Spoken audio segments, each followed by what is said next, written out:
Halo, Assalamualaikum. Semoga kalian semua selalu dalam keadaan sehat walafiat dimanapun kalian berada dan selalu dalam keadaan sejahtera. Amin. Nah, kali ini dalam video YouTube saya akan memberikan ya materi pembelajaran teori pengantar aplikasi komputer. Jadi diperhatikan dan disimak baik-baik ya. Nah, pada materi pertemuan satu ini kita akan mempelajari dan memahami tentang sistem komputer. Nah, untuk definisi sistem itu sendiri, sistem berasal dari bahasa Latin sistema atau bahasa Yunani sustema yang berarti suatu kesatuan yang terdiri dari komponen atau elemen yang dihubungkan bersama untuk memudahkan aliran informasi.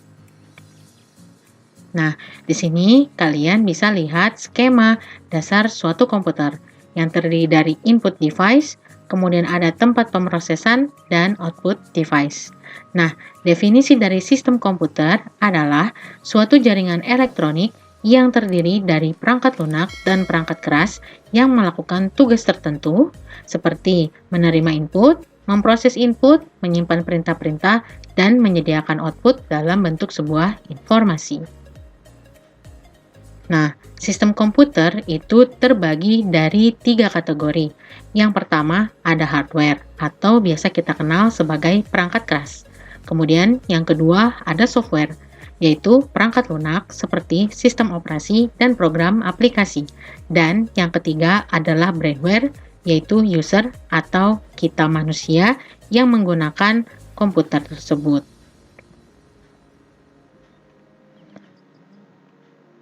Sekarang kita bahas satu persatu dari macam-macam sistem komputer. Yang pertama ada hardware, ya. Di sini untuk hardware tadi adalah perangkat keras. Nah, hardware merupakan peralatan fisik dari komputer yang dapat kita lihat dan kita rasakan. Hardware ini terdiri dari alat input atau output device, ya. Kemudian ada storage device atau perangkat penyimpanan, monitor atau screen, casing unit, kemudian central processing unit atau biasa kita sebut CPU. Nah, sekarang kita bisa lihat di sini dan masih banyak contoh lainnya. Nah, ini adalah monitor, speaker, keyboard, ada alat scan, ada CPU, ada printer dan sebagainya. Ini merupakan bagian dari hardware ya. Pokoknya hardware itu peralatan fisik yang bisa kita lihat dan kita rasakan. Selanjutnya ada software. Software merupakan perangkat lunak, di mana merupakan program yang berisi perintah-perintah untuk melakukan proses tertentu. Program tersebut ditulis dengan bahasa khusus yang dimengerti oleh komputer. Software terdiri dari beberapa jenis, seperti sistem operasi, kemudian program utility, program aplikasi, program paket, juga bahasa pemrograman. Kemudian ada brainware. Brainware atau user adalah personil-personil yang terlibat langsung dalam pemakaian komputer, seperti sistem analis, programmer, operator, user biasa, dan sebagainya. Jadi brainware itu yang memakai komputernya ya.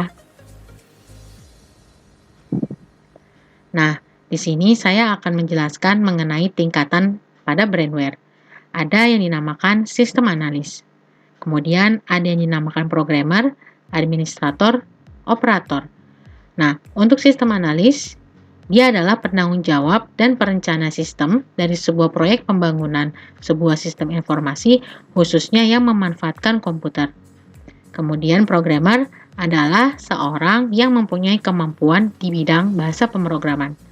Kemudian yang ketiga ada administrator, seseorang yang bertugas mengelola suatu sistem operasi dan program-program yang berjalan pada sebuah sistem komputer. Kemudian yang keempat ada operator, yaitu pengguna biasa, hanya memanfaatkan sistem komputer yang sudah ada untuk dimanfaatkan mengolah kata dan angka ataupun melakukan aktivitas atau pekerjaan lainnya. Jadi, tingkatan brainware bisa dibagi menjadi 4. Contohnya, contoh dari sistem analis adalah orang-orang yang membuat sebuah sistem informasi. Dia akan menganalisa terlebih dahulu untuk membuat sistem informasi, kemudian seorang programmer nantinya yang akan membangun sebuah sistem informasi atau sebuah aplikasi yang sudah dibangun oleh seorang sistem analis. Nah, kemudian administrator itu nantinya dia yang akan mengelola suatu sistem operasi yang berjalan pada sebuah sistem komputer.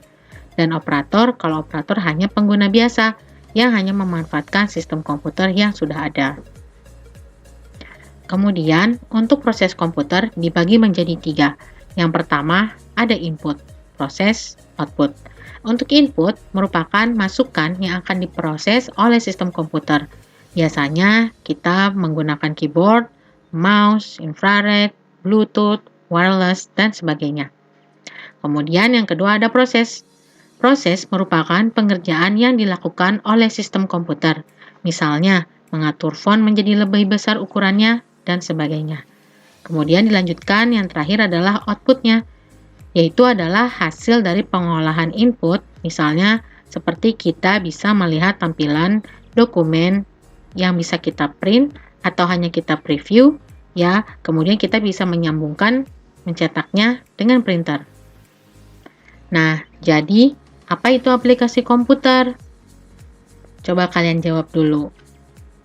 Nah, jadi aplikasi komputer itu adalah teknologi komputer untuk menunjang pengerjaan pengolahan data, teks, dan angka. Nah, lalu siapa yang harus menguasai aplikasi komputer? Dan untuk apa?